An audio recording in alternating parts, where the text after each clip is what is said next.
சென்னையில் மழை வெள்ள பாதிப்புக்கு நீர்நிலை ஆக்கிரமிப்புகள் அகற்றப்படாததே காரணம் என்று மக்கள் நல கூட்டணி குற்றம் சாட்டியுள்ளது. மழை வெள்ளத்தால் பாதிக்கப்பட்டுள்ள சென்னை வில்லிவாக்கம் சிட்கோ நகரில் மக்கள் நல கூட்டணி சார்பில் நிவாரண உதவிகள் வழங்கப்பட்டன.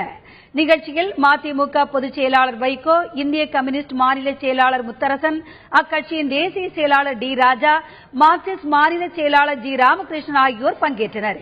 பின்னர் செய்தியாளர்களிடம் பேசிய டி ராஜா, ஆக்கிரமிப்புகள் அகற்றம் மற்றும் வெள்ள நிவாரணத் தொகை வழங்குவது தொடர்பாக அனைத்து கட்சி குழுவினை அரசு அமைக்க வேண்டும் என்றார்.